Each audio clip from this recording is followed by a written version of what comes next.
Greetings, everyone. Welcome to your affirming interfaith community, Swedenborgian community online. Today, whenever you're catching this, we are happy to have you connected and hoping to uplift each other with some wonderful insights from our wonderful guest, Reverend Carla Friedrich. Good. I hope it's uplifting. I think you are generally. And so thank you for coming on. You're the minister of the New Church of the Southwest Desert. Is that around the parts that you're hailing from us? Or that's right. New Church of the Southwest Desert, Silver City, New Mexico. It just got rated as one of the most picturesque downtowns, which is where we are now. Thank you, Cory, for inviting me. I usually turn these video or interviews down, but I guess you are compelling. Oh, thanks. Thank you. You've invited me quite a few times, and I appreciate it. And hello to anyone who's out there of our community or beyond. Yeah, greetings, folks. Thank you all, especially those of you connecting with us live. If you ever want to connect with community during one of these shows, head on over to our website, Swedenborgiancommunity.org, and you can click on the chat room button. It appears, maybe 5 to 10 times on that homepage or the worship page, and you'll be taken to our chat room. And the folks there are full of insight and wisdom, and I think today we'll be able to connect with a few of them and their questions for you, Reverend. Okay, so how are you doing today, Reverend? I'm good. I would normally be tired, but I'm not. We're a little pumped up because we just opened the Oasis Coffee and Tea House, which is the outreach part of New Church of the Southwest Desert, and it also includes the outreach of several churches and interfaith organizations in town. They liked what we were doing and wanted to be a part of it, and we said, so come on. And so they have been in many, many ways, physically, spiritually, encouraging, contributing funds to help us get going and help us do what we wanted to do. And they're very excited about working together. We have an interfaith council here, and we work very closely together for different projects and outreach, and this is just another one of them. We maintain our Swedenborgian identity. I want to share that with you. And it's not hard to do. Everyone's very respectful, and we also invite them to be who they are. That's great. That's fantastic. And it sounds like a vibrant way to connect with the broader community, the Interfaith Council and your projects together. Yeah. We've been amazed at what's transpired. We've been exactly 1 year since moving into this downtown location. It's the Historic Arts District. It's a very short street, though. It's about 5 blocks. And we have so many visitors. We sit right in the midst of the farmers market, and they've closed for the winter, and they'll return in the spring, and they're paving and making it look very beautiful, seeding and trees and plants and places for the farmers to park their cars and trucks and put up their booths. And our church door actually opens onto that plaza. Oh, wow. And then it has a side yard coming up the side to the front to the main street in town called Bullard Street. It's really nice to have that good placement, right? It's been great.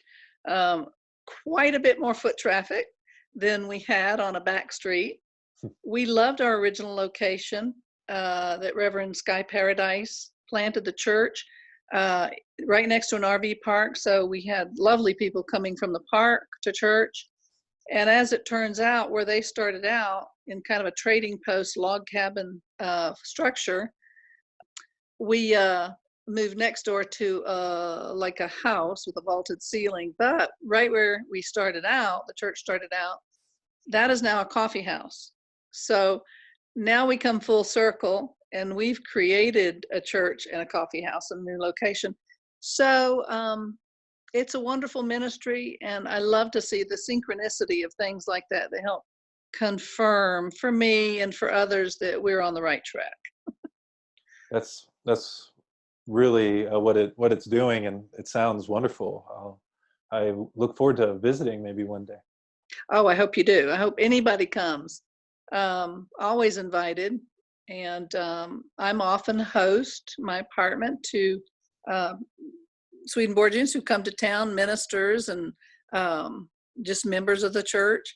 I've always been that way. I grew up isolated in Georgia in a town where there wasn't a church. So that was about 25 years worth of isolation that I would not like to have anymore. So I really relate to the people who are the online community because we didn't have that then. And I longed for community. And it's so wonderful that you're doing this and that we have this platform to work from. Yeah, it's great. And as you know, with online, people can connect throughout the week, and we have people connecting really great, in a lot of different platforms. I'm curious about the connection at your church, though. When you came into the church, and as your ministry has grown there, what have you experienced? What are some of the highlights for you? When you say came into the church that's here or in our new location? Here in general, yeah. Or when I came into the church, period. How about the church in that area? Okay. Well, I came here on a limited basis in the beginning, and I came for 3 months. I really came for a visit and just to see what the church needed, because often a church without a minister, they may not be able to celebrate the Holy Supper or things like that. So I came to see how they were doing, and I was between ministries, and just to check in, and they invited me to stay. So I came back, and that was the winter of 2015, I think, January. And then I came back by May for permanently. And it was 3 months, then 6 months, and then I came on permanently. They'd been searching for quite some time, but they were very dedicated and very diligent, persistent in holding Sunday services. They did it themselves, lay folks and leadership in the church, and everybody pitched in. And my co-pastor now, Linda Callender, actually did quite a few services and prayers for those services. And now we work together, and it's lovely. Work together very well. It's very natural to kind of ebb and flow of what we do and take care of. And she's been out of town. We've missed her. So she's back, and we welcome her back. So when I got here, 2015, we were in the old location, and we were doing beautifully. We had a lot of activities and guest speakers.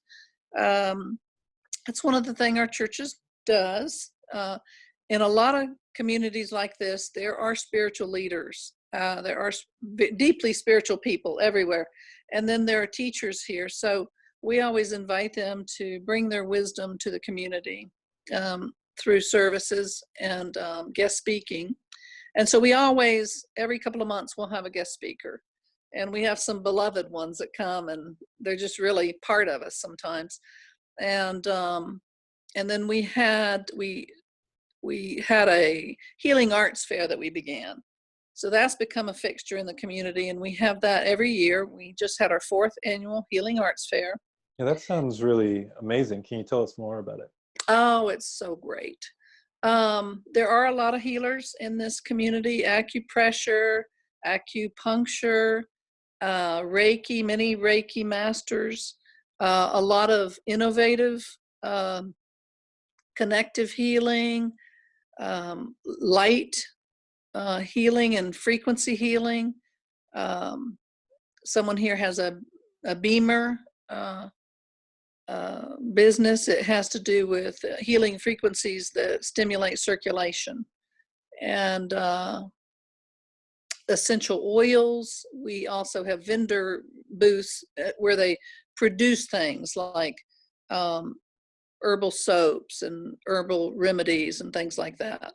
So we have all those people there, about 20 practitioners. We invite the public, and they love to come.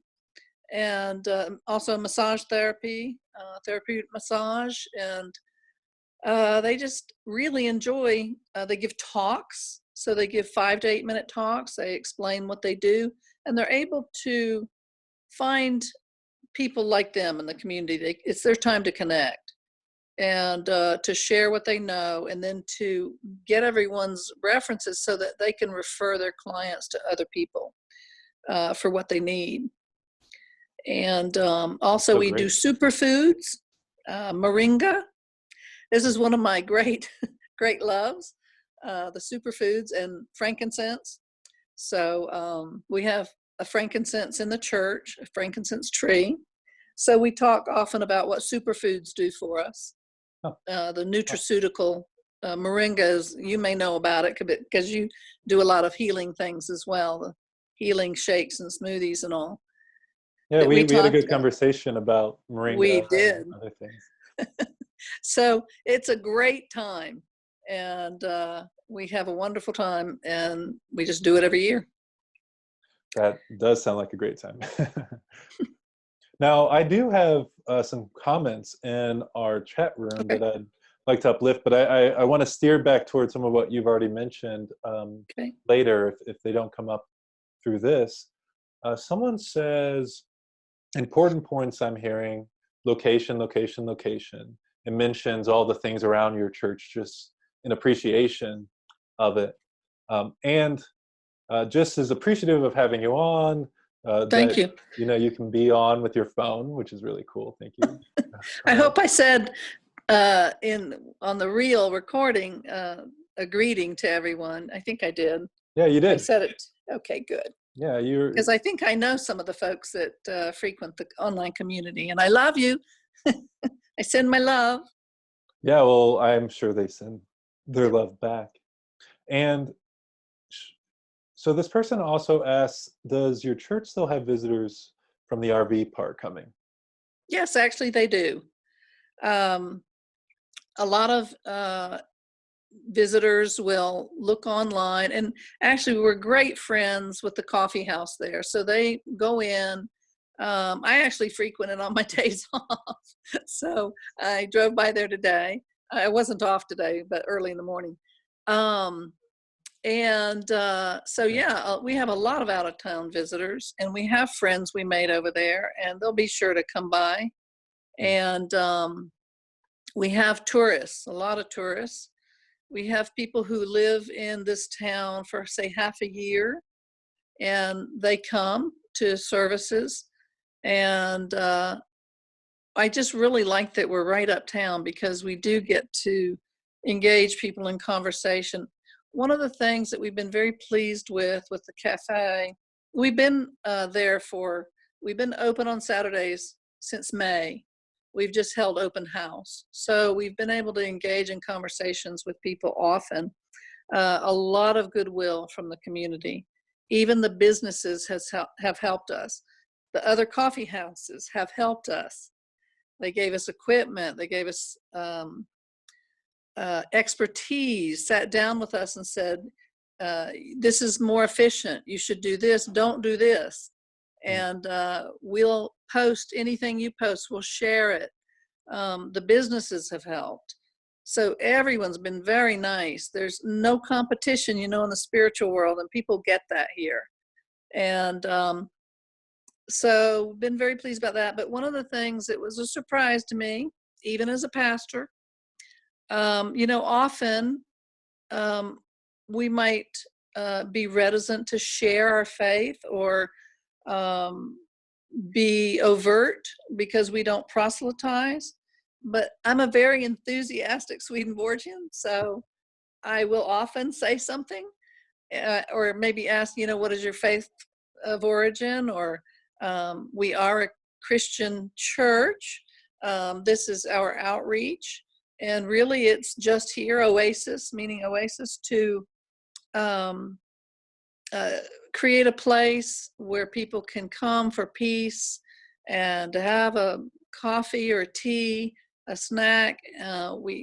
to kind of generate creativity and relaxation, harmony with other people in conversation. So we want it to be this place that's very peaceful.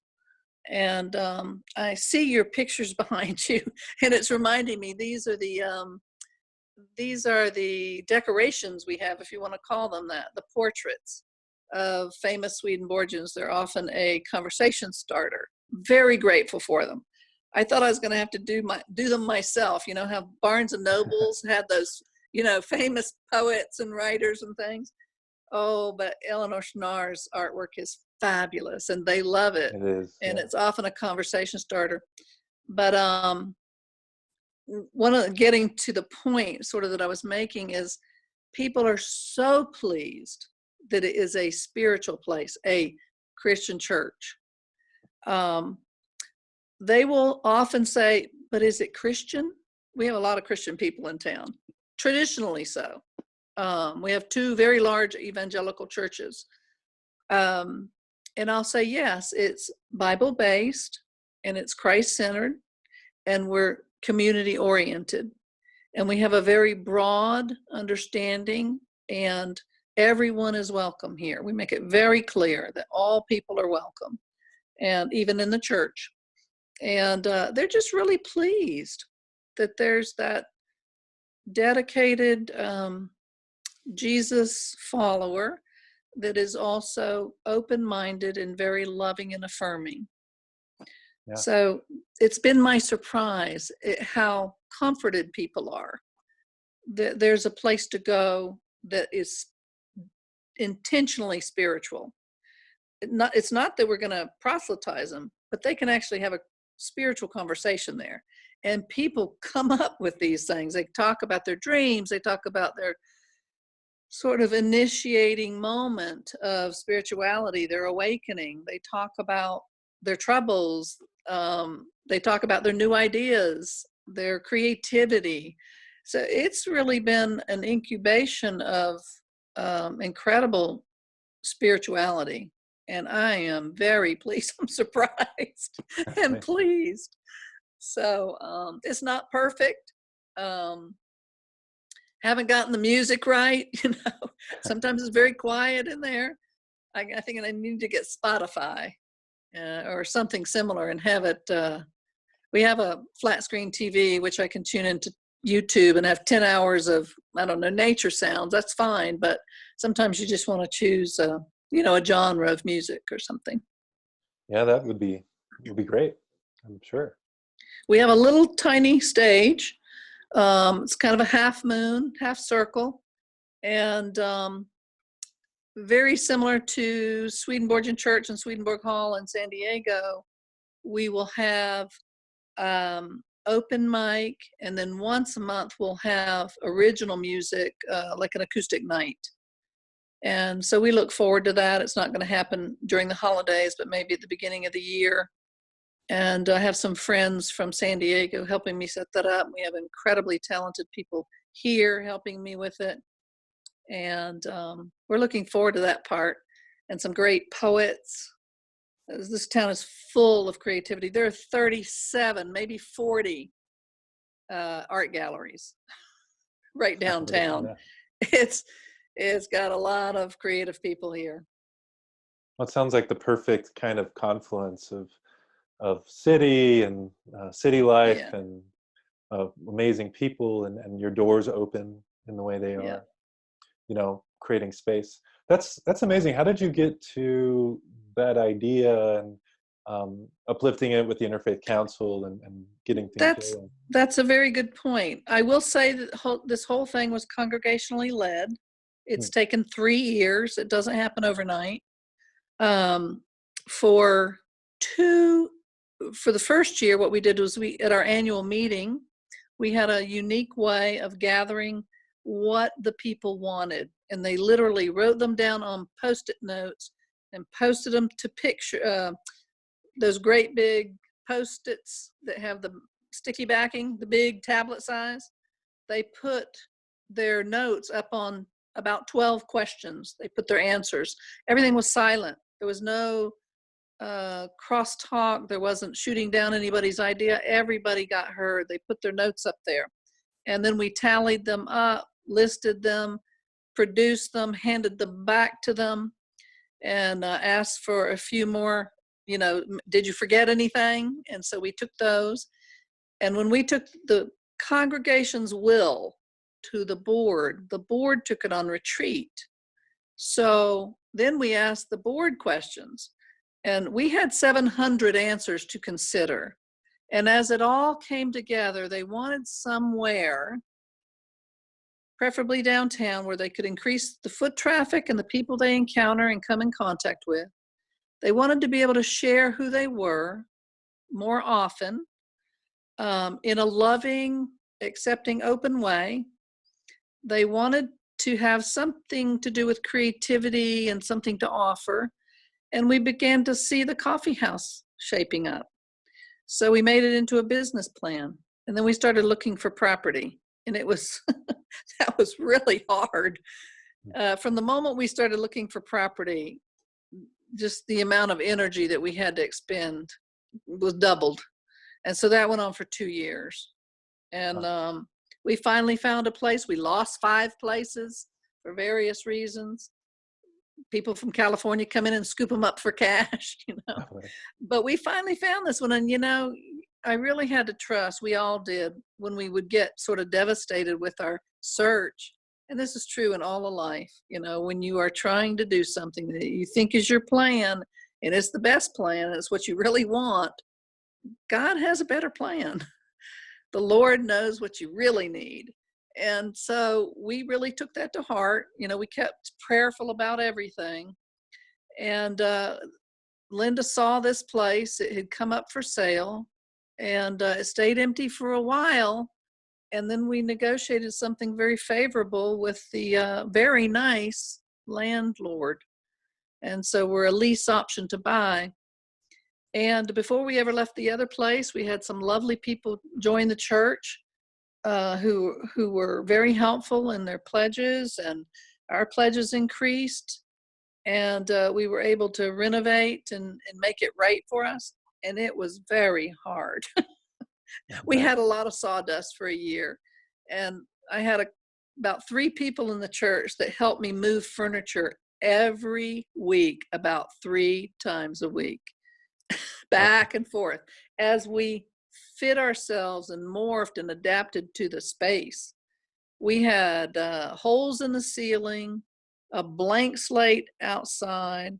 The heat was not great. The air conditioning wasn't great. There was no kitchen. There was a hole in the floor. Wow. This is the way Domino's left it. So real communal when you effort. leave a place, you kind of tear it apart. They owned it, so they kind of felt like it was their building. When they left, they took all the stuff. They took, tore out the oven, and everything falls apart. And so it was very hard to be in the space, but we kept having services. We kept having fellowship. We kept having groups. Our groups continued to come. Our AA groups followed us. We started having creative recovery on Fridays, and people came to play music with us and things like that. So everything continued. And we're very grateful for that. And so just the challenges that we had to be in the place and to stay prayerful about it, stay hopeful, stay on target with the goals and the ideals and the wishes. We had to keep renewing our commitment and faith to kind of align with what the Lord was showing us. And we ended up here, and it's been really beautiful. That's incredible. Yeah, it took real dedication on all of your everybody's tried so hard. Wow. They've really put their blood, sweat, tears, and prayers in it. Wow, that's inspiring, I think, for all of us. And one of the questions I'm seeing in the chat is, how can we translate that kind of community building, that open space where even other groups perhaps can use it, to the online world? Because in a way I think about it, and I think it's different entirely. The gatherings take place, yes, and throughout the week with the online community, but it's not the same crossover as everyone shows up on Sunday. And so I'm Right. curious if you think there's any way to translate some of what you've learned. And so is someone in the chat Well, to us. yeah. In some ways I begin to see every place as a sacred space and the opportunity for communion and worship, community building and fellowship, spiritual conversations. I have a huge number of friends that are online that I have never met, and they are so dear to me. And sometimes I wish I were online more often, but visible and maybe with a platform, but we're so close. And I'm sure the people in the online community have felt that. I love it when there's the opportunity, maybe once a year, to show up in person. I have a lot of groups that they do almost like a conference, and everybody gets to participate with a presentation. Maybe there's a way for each individual to prepare a presentation. I find people in the larger outlying online, for instance, community, have so much wisdom about Swedenborg's writings. Oh my goodness. They have independent ideas, a deep understanding of what the writings mean in their life. They're very practical. I remember when I was isolated, I remember the day that I was so hurt and sad and really devastated that I had no community. And I kind of gave up and said, oh, well, I guess I just have to live it. Well, yeah, you did. You have to live it. but it was hard not to have anyone to talk about it, to kind of share the information and share understanding. But the fact that people just have to live it, it makes them wiser, and they have so much to bring, to the community then. So maybe allowing a platform for them to speak. I don't know. Yeah. How many people can you get on Zoom? 12? I don't know. You can get plenty of people on Zoom and on Chatsy, and hundreds, if not thousands, on our videos and podcasts. And I get messages all the time, kind of I know speaking you to what do. you're saying. And I know it's you interesting, though, because often people use the form of connecting that they're used to. So there's a few people who use the Chatsy. There's a lot of people on YouTube and Instagram, and a number of people on Facebook, and many of them will message me directly. And so, finding ways to connect them is sometimes difficult, especially if, depending on their kind of approach to things. But I've gotten so many wonderful, insightful messages in, the online chat room, especially the people who are willing to send me like books they've written. It's kind of insane. That's awesome. Yeah, it's amazing. It blows my mind, the wisdom in this group. And some of the folks who are connecting with us now just have such insight into teamwork and spirituality and wisdom, Swedenborgian wisdom, and from so many angles that I just feel greatly blessed. And it'd be nice to know a way to share all of that with everyone. And yet there's, confidentiality and all those types of course. Yeah. So it's still an effort, and I'm sure it's still an effort for you too.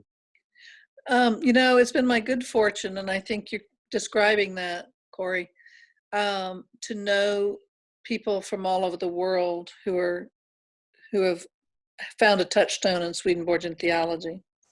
And it's the people who find it, who never walked into a church, but they found it, maybe on a bookshelf or in a library, or someone gave them a book or something, by providence, found meaning in the writings, and then they dive into it. They used to call them receivers, where it really impacted their life. And they are the most enthusiastic people. It increases my faith and my interest. And it makes me so happy to hear from those people. And so I have the good fortune of having friends all around the world who have found it. And I'm just grateful to them because they're so enthusiastic, and it reminds me of when I first found the writings and how much they helped me. I always say the writings saved me. They uplifted my life. They explained life. They made me happy. They gave me interest in life, and one thing led to another. And I am so very grateful. Yeah, that's Very amazing. grateful. And I'd like to hear more about that journey, if you don't mind sharing your. You mentioned Sure. you grew up kind of isolated, and there was no church in your town. And I how did you did. get Well, from there to here? here's sort of how it started, which you could say I grew up in the church. I didn't know it till I was in seminary, but I'm a fourth generation Swedenborgian. Hmm. It came as news to me. I call them the silent Swedenborgians. You don't know they are. My father was actually an agnostic, and he was very scientific and mathematical, very logical. And I think he wanted us to have a reasonable faith. He didn't want to leave us hanging. If there's a void, something will fill it. He wanted to have influence on what filled it. And he had a dear friend in the ministry, Rev Friedrichs. And Rev Friedrichs had the Miami Church, Swedenborgian Church of Convention. Oh. And I used to hear he was from Berlin. He's no relation, Reverend Friedrichs. I'm Friedrich. Oh, no. Yeah. But a Miami church, I never, no, I'm kidding. Yeah. So the Miami Church. And I used to hear he was from Berlin. Well, I found out that Kitchener used to be called Berlin. He was from Canada. Mm-hmm. So, and he didn't go to. Where I am now. Yeah, that's right. Wow. See, what a connection. He was 40 when he went to seminary, and his parents were missionaries in China. And so my dad was friends with him. So we went once a month to Miami. And then along the way, the Miami church moved, and so did my father. My parents were divorced. My father moved at the same time to the same location in DeLand, Florida. And as a young person, going to see my father on all the holidays and spring break and things like that, summers, I had questions developing about who is God and what is life and what about all those planets out there, because I was always very interested in space. And I found those answers there. Late night conversations till 2 and 3 in the morning with the pastor and my dad and maybe a friend or two. And they were good answers. And they sort of informed my experience of life. I've had mystical experiences since I was about 2, and I needed something that could hold that. And, you know, the Swedenborgian faith has like 12 different gates you can enter through: nature, art, language, science, mystical experiences, life on other planets, Christ. I mean, you can enter through so many. Yes, interfaith. That was a biggie because, you know, Dad was an agnostic, and we had friends from all over the world as a family. And I knew that if they were of a different faith and they were good people, I knew that a good and gracious, loving God would not disavow them. So, and I knew I couldn't have a faith that disavowed science.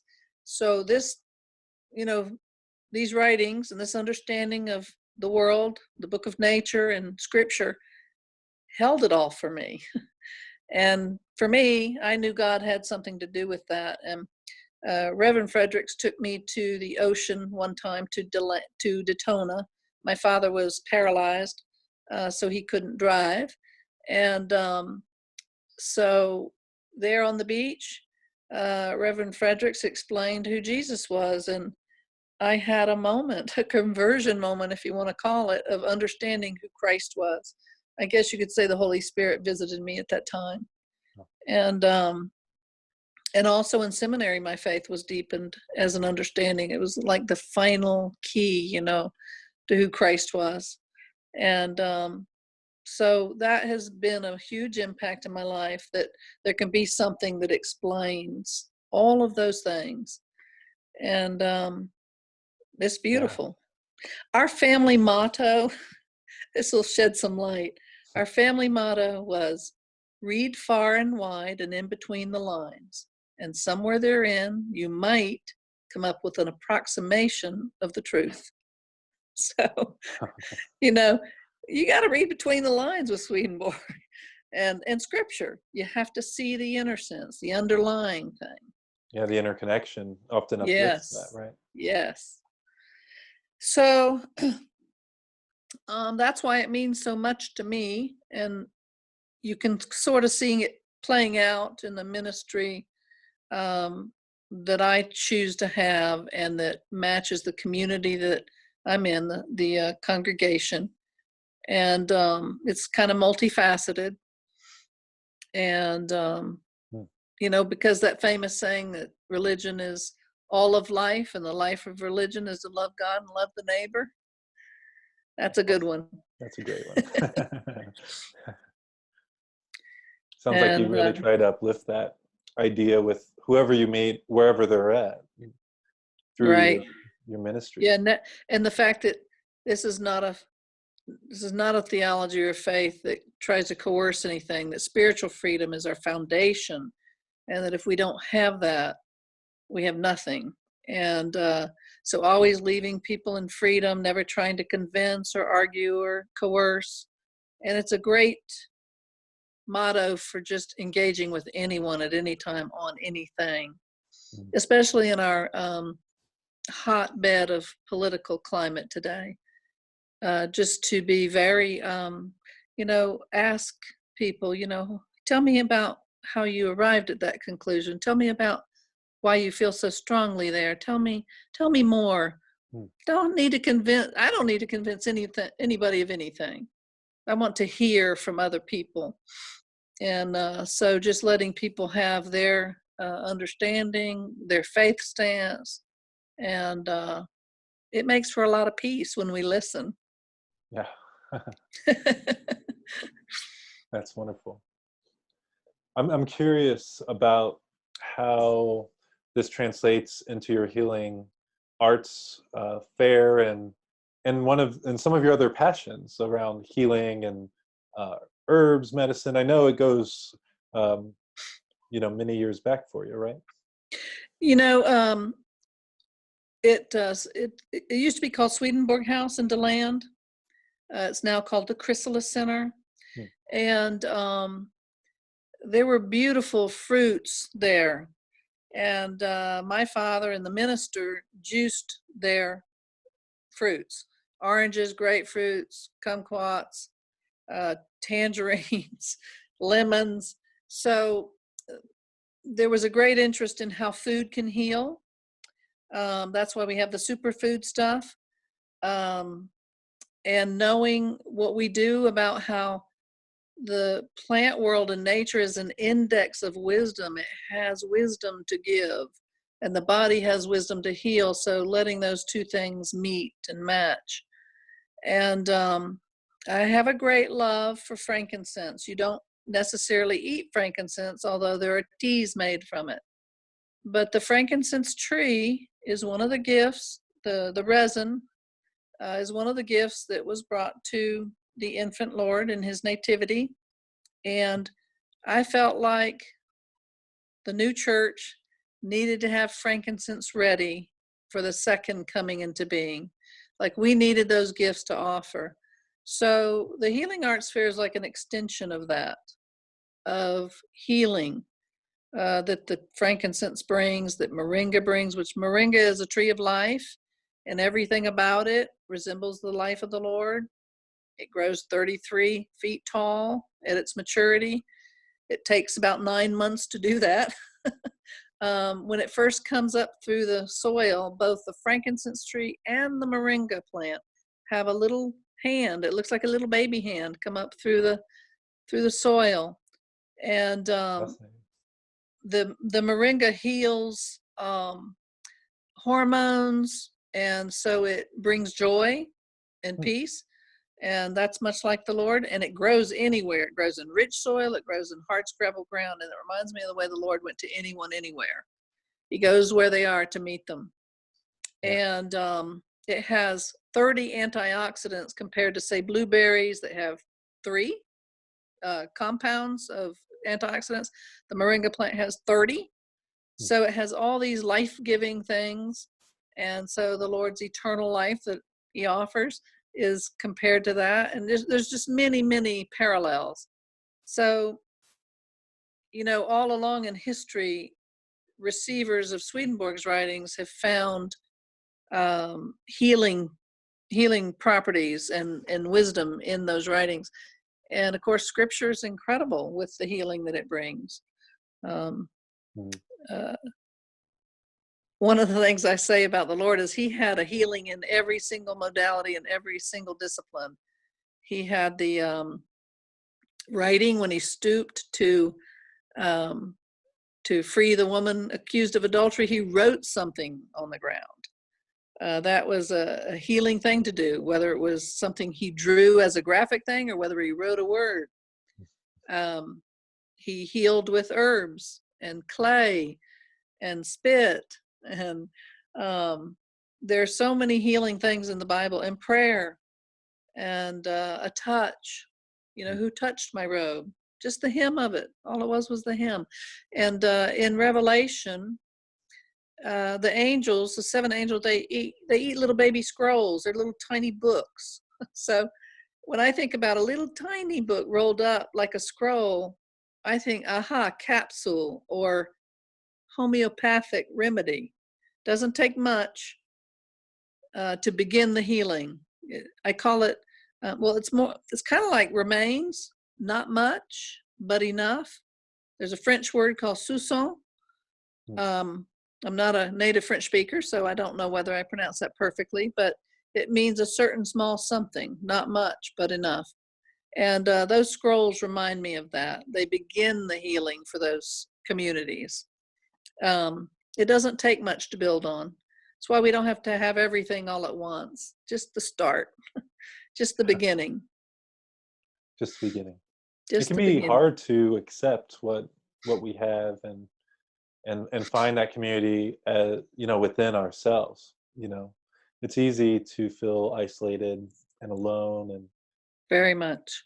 You know, and we're not really taught much emotional intelligence, or you know, we're not taught to be emotional scientists, as I heard someone say, and yet that's so powerful to look within and allow God to heal our inner life as well as our outer life through, you know, completely all these different tools. And it's so cool that you are uplifting so many in your work in many different ways.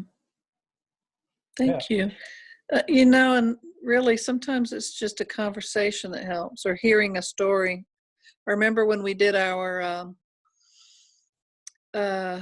chaplaincy stint, I'll call it. I think it was 9 months long at San Francisco General Hospital, and it was a trauma center. And there were people there who spoke, you know, they didn't speak English, they spoke Mandarin and everything else. And they were very much hurting, and they had experienced a lot of loss. You know, loss of home, loss of job, loss of limb. Sometimes it was a loss of life of a friend who was traveling with them in an accident. So much loss. And all they needed to do was have someone hear what was really wrong with them. And then they felt safe and comforted. So sometimes it's just the stories that we tell that heal us. And that's so important. It really is. And, you know, I don't think it's just a story, but in a way you could say it is.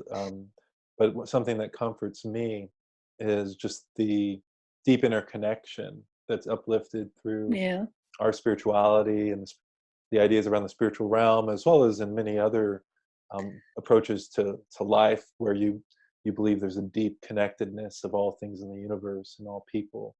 And in a way, very like, true. Yeah, it's comforting even when, you know, I may feel isolated, to know that there is a deep connection, and there is this interconnection, whether it's through quantum physics or, you know, spirituality or what have you, right? Right. And we can receive the benefits of that. We can find joy and peace, even amidst some of the hurt and trauma that we carry. You mentioned quantum physics, and I'm just reminded of, and I bet so many of your community and your listeners every week we learn to forge those connections because we are a little bit isolated. And I think we try harder to make a connection. Oh, great And point. they are very rewarding. We find somebody with just one thing in common, one springboard to a commonality. And that's where it And starts, right? experience, spiritual experience. You know, when you Wow. hear their spiritual experience, you go, oh yeah, I felt that, I've known that, I've had that question, that longing, that seeking. That's wonderful. I love how you put that. Not something that we all often want to approach even within ourselves, or are we lonely even amidst a crowd? I mean, we Right. can be. Well, yeah, But finding that other person, as you said, to connect in a real way, yeah, that can be really rare. And it in can today's be world, rare. it's even more rare, I think. Like, it can be very rare. This is an isolated town, and it Mm. may be one reason it has its characteristics.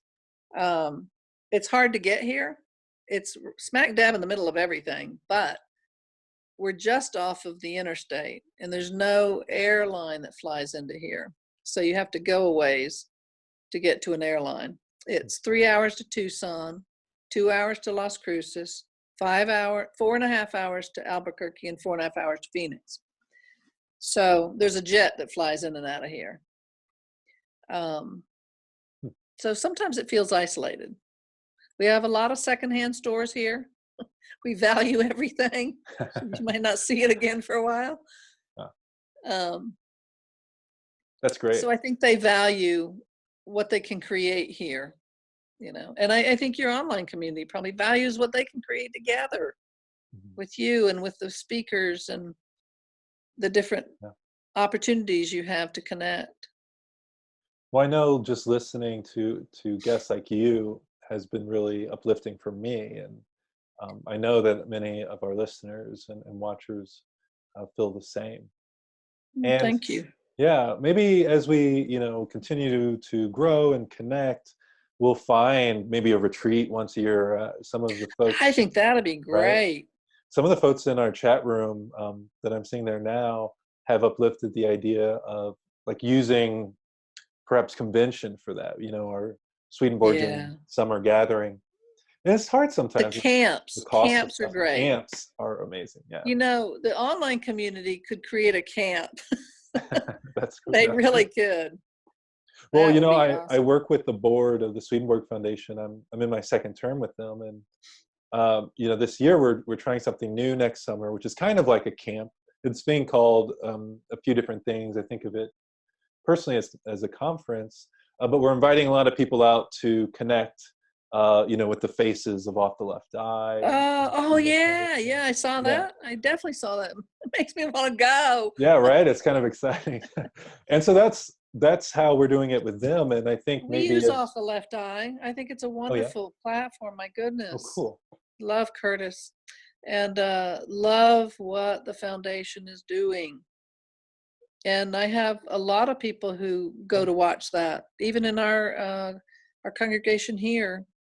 And we use it as a class sometimes to springboard into discussion, life Good after death education and other material, things. right? Yeah, Yeah. it's wonderful. Really good So, programming. Great people working together oh on each of yeah, those. It's amazing. it's one of the best things we've ever done. I say we. Well, like any I didn't know what Swedenborgian it is. stuff, we may not always see eye to eye. Like even people within the team and the foundation as a Oh, of whole, course. right? But I love our spirituality because even as we acknowledge that, we're like, well, we still can connect and Right. uplift this idea. And that programming's, we have the benefit of it being so good. That's wonderful. Yeah. It's hard to find a message with a coherence and meet everyone's needs. In our congregation here, whoa, we've got New Age folks, Mm. no, not unchurched. We have Buddhists, we have Catholics, Unity. There's a Unitarian Universalist church here, and a lot of people come from that congregation over to ours after church. They love going to church. They'll go to 3 services a day, and they end up with us because we're later. We're 11:30. But knowing who your audience is, it is hard to come up with a coherent message where everyone is getting something, and still stay honest and true and sincere to, the writings and scripture, and then my own faith stance, and yet greeting and meeting them where they are. So cool picking that different you try. words. So cool that you try. We're trying. You've picked different words, different ways of saying it. It can be challenging. So I understand how you feel. Yeah, But I'm Off the curious Left about Eye that. does a tremendous job, and it's quite marvelous. For you, how does that feel when you're kind of grappling with different language, and some people, there's people with a lot of opinions about how things are done, and how do you hold that as Sometimes I just want to say, do you know how much I love Jesus? Do you know how much it means to me? And how surrendered and God, just makes me humble. It's going to make me cry. It's going to make me weep.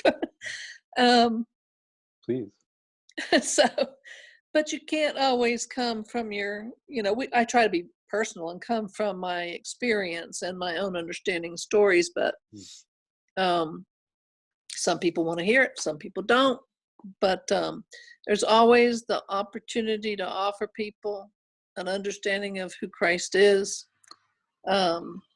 who our Lord is, because if they can't get a chance to hear it, they also don't have a chance to accept it or say no thank you. People need to be left in freedom. So it's tough. Yeah, but it's it is. cool when you can realize that even if they don't use the word Christ often. Right. No, I want them to hear what they need to hear. Mm-hmm. And so I will use different names, different terms, different language.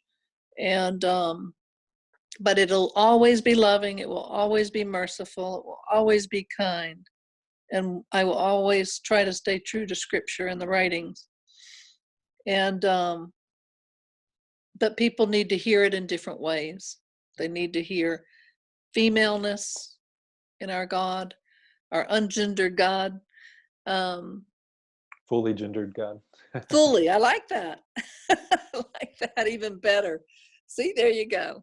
Learning something new. Oh, it's fun to connect and explore these things, right?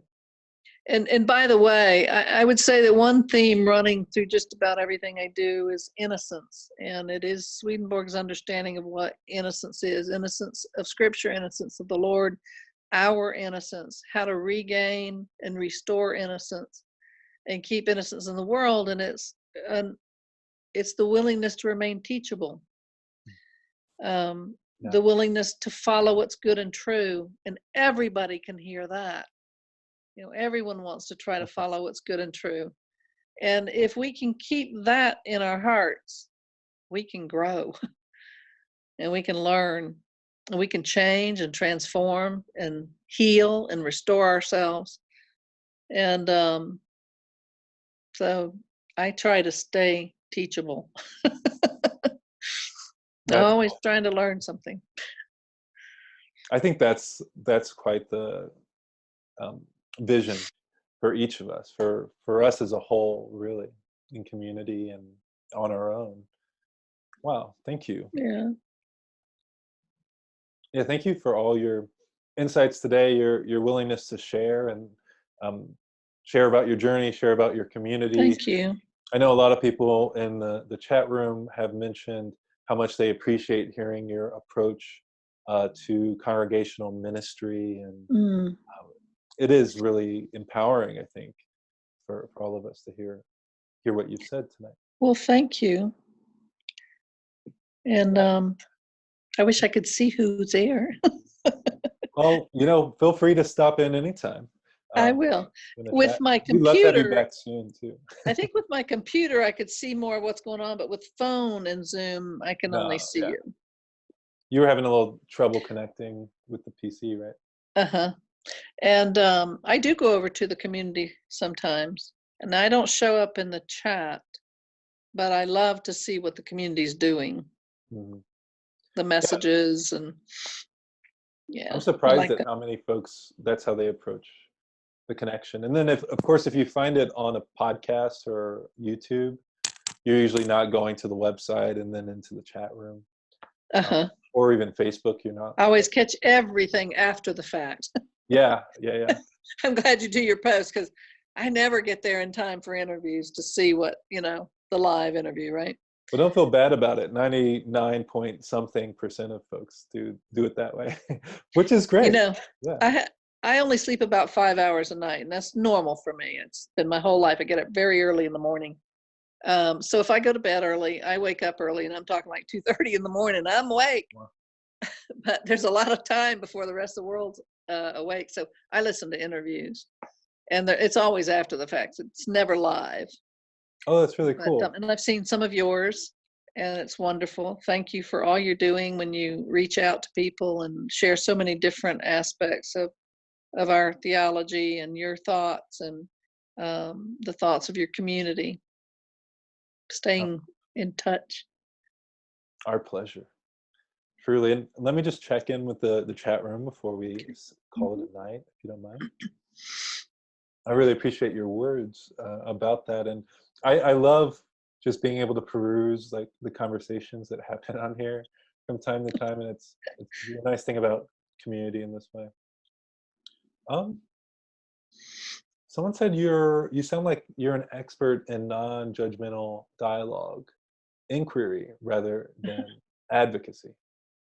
I don't know whether I'm an expert, but I definitely think that when people are non-judgmental, if we take a non-judgmental stance, healing happens all the time, because people are afraid of being judged. When they get truly received and truly heard and really loved in response, healing takes place. You can see it happen in your conversation in that moment. It doesn't take special times or special people. You can do it for anybody at any time. And as always, if somebody else is healed, really you are made whole, and healed. And it's just beautiful. There was a practice, I don't do it anymore, I do other things, but one of my favorite practices was when I get angered or triggered or hurt or dissed, or the many things that happen in a day, right? You want to, lash out or respond, and just say whatever you think. I go, wait a minute. And if you can picture, like, those machines that take blood out of the heart and then they warm it up and then they put it back in the person and it helps them get better. Sometimes it's cancer, sometimes it's other stuff, but they have to take the blood out and warm it up. And it reminds me of putting divine love in it instead of our own love before we respond to somebody. If we can picture Jesus right there and our blood going through his heart, and then we respond, it's a better thing than letting our proprium or our ego respond. Nothing good happens from that. Nothing good. And so just to respond with God's love instead of our own faulty love. I love how you put that. I never would have imagined that, and that's such a beautiful idea. Something it sounds like it would be powerful. I've been reading an author on emotional intelligence and how often we don't reflect on our inner vista. Like usually we only use kind of general words about ourselves. And he's a professor at Yale of psychology. I'm going to see if I can pull up the name of the book real quick. It's called Permission to Feel, Unlocking the Power of Emotions to Help Our Kids, Ourselves, and Our Society Thrive. Oh boy. Yeah, by That's nice. Mark Brackett. Yeah, it's really... Mark Brackett. I'll have to go look that up. And I've heard of emotional intelligence, but I haven't read the book. I've read an article. Yeah, so apparently that book came out in 1995, and I didn't realize that was so long ago. I thought it was an old book, Yeah, but an article does not an expert make. no, I haven't read that, I but should go read the book. this guy was a huge fan of that book, and or not his grandfather, his uncle had started this work in the 70s, and people just weren't interested in it. And he, with some of his colleagues, I believe, started a program called SCL, where they go to schools around the country and they get the entire school board, the school on board with leaning into emotional intelligence, becoming emotional scientists, as he would. That's nice. Yeah. I need to read that. Yeah, and just being aware of how you're reacting, how you're feeling can go a long way, but of course he takes it even further. But he said something similar to what you said, and he uplifts this idea of taking what he calls a meta moment. And yeah, taking like a little time as you react or before you react. Yes, that's a great term, meta moment. And then similar to you saying kind of your blood going out to Christ, which is so wonderful, and coming back in, he speaks of imagining your higher self. Yes. And how that person would behave, right? Yeah. Another practice I did was when I would be astounded or angered or frustrated with someone, I would go, wait a minute. They're coming from they're like a child. I'll look at them as an infant, and it gets my mercy and my love up, because forgive them, for they know not what they do. Yeah. You wouldn't, a child's trying to walk and they fall down. You don't say, gosh, what are you doing? You say, oh, come on, you can do it. Whoops, sorry about that. You can do it. That's good timing. So, it's to have mercy on them because they were hurt somewhere as a child. I would never hurt a child, so I would never speak to someone who's coming from an injured place in their life. So, if we can look at people as young or as a child, it helps. And another thing is that beautiful piece of scripture that says, forgive them, for they know not what they do. Or the other one is, put a new and right heart within me, oh God, because my heart's not going to love this person. You see what I'm saying? Yeah. It's like recognizing your limits, recognizing what you have to learn, that you can't do it without God's help. So put a new and right heart within me, oh God. Amen. And forgive ourselves. Absolutely. And we absolutely don't know what we do either. One of my other favorite pieces of scripture is the Lord saying, I am the Alpha and the Omega, the beginning and the end, the first and the last, who was, who is, and who is coming into being. And so knowing that we're all under development and regeneration, and that no moment is finished in time, this is that meta moment thing, until the Lord finishes it. And it's like when we're depressed about what we've done or what we haven't done or what's happened and how it'll never be any better, it'll never heal, things with parents, things with old spouses, things with children, it will heal. God will finish it. The Lord can finish it in a way that's whole. And waiting for that moment where it can make a healing, just trusting that it can be healed, but it's not finished. God finishes every second, every moment. We don't finish it. God does. So if we judge, and this, by the way, this is about judgment. If we judge someone, we've closed them off in that moment as if God is done with them. So, but God isn't done with them or with us. So it's just knowing, I hear God saying, I am the finisher. I'll finish this in healing, not in distance, not in unforgiveness, not in anger, but in love and healing and wholeness, in completion. That's amazing. And it's sort of a time jump because, and it's that meta moment piece too, because God has to do with all time, in time, of time. And we get real stuck in this 3D world, and when we're really eternal spiritual beings with all possibilities. So I try not to get sad or depressed about things that have happened or are happening, that healing will come, goodness will come from it. Yeah, sometimes it's hard not to carry sorrow, and yet, Mhm. our culture doesn't like to talk about those emotions much. Right, So in a way, like, we need to bring it up more, but part of that would be so that we could, mitigate it, that we could reduce right. it in ourselves, reduce it in others, especially in such a hard world for so many people, for most people, in one way or another. And I love what you said about judgment, and we often judge others so harshly, and we carry these emotions towards them that are so heavy, painful, dismissive, Right. and they, as psychology tells us, those things tend to be projections of part of ourselves we don't Hmm. want to see, Yeah. or that we're fearful that we might be.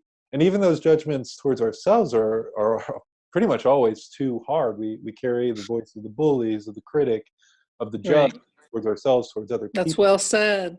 That's well said. Yeah. And it's just realizing how much we do that. It can kind of sound like an external voice in a way, and it can also just be our inner voice, right? It can take different forms. Sometimes. Yeah. Yeah. But it's so heavy, the burdens we carry externally, internally, and ministries like yours truly do give me hope that we can lean into transforming that within, transforming that without, no matter what we each believe and I um, hope so. history. My pastor used to say, when those kinds of thoughts go through our head about ourselves or other people, to ask the question, right? Question everything. That's my motto too. Where is the lie? Mm, Because it doesn't serve me, my God, or any of my loved ones. So where is the lie? Where's it coming from? yeah, and And often it gravitates to like a piece of truth, like that voice of course, you're worthless. It'll use like a of little course, mistake or whatever. right, yeah. And I'm of the firm belief that all those things, any negativity, any evil, any false thing, it only has power from the true and good things that it's co-opted. It Mm, doesn't have any power of its own. wow. It has no life of its own. You can cut it off short by disavowing its life and looking for the good and whatever it is, looking for the true thing, and hinge back onto that. But it's really important to ask ourselves, where is the lie? There's a If lot. I get really sad about something, I know I just thought a lie Mm, and it was attached to something, in me. And I go, okay, I'm gonna counter that with the truth, that's you a know, powerful approach. like it'll always be this way. No, it won't. No, it won't. You have to recognize the lies that float through our head and send them right back where they came from. uh, so good. Lord will take care of them there with lots Words, of love and mercy. yeah, well, beyond our imagination, right? Yeah, love that. Well, I think we can end with such beautiful words of wisdom for everyone. Thank you, folks, for connecting with us tonight. We really appreciate you uplifting others wherever you meet them, in this community and all your communities. If you have feedback, Amen. if you have ideas, please reach out to us and let us know your thoughts. Let us hear your voice. I can't share everything that people share with me, but I'll try to do it through some osmosis. And as we discover new ways to connect, let us uplift those as well. And maybe like our chat room and other places, we can continue to uplift each other in conversation. Like this wonderful conversation with you, Carla. I'm so glad that people can talk to you and tell you things that mean so much to them, that they have someone to share it with. You're a great pastor, Cory. I was so happy to meet you when you came to seminary. Well, I'm so happy to meet Really you. wonderful. It's nice to be still in connection, and so sometimes it seems too good to Sure be. is.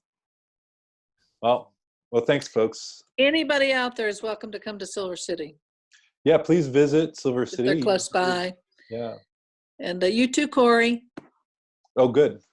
I'll We have to. love guest preachers. Yeah, well, This is we a love place, guest preachers too. So if you ever yeah. come on, This is really, a great historical, natural, and artistic surroundings here. So thank you. Thank you for having me. I bet I can only imagine what it's like there. Yeah, our pleasure. And Reverend Carla, the rest of you, go forth knowing that you are quite loved. Bye. Thank you for all you do. Bye-bye.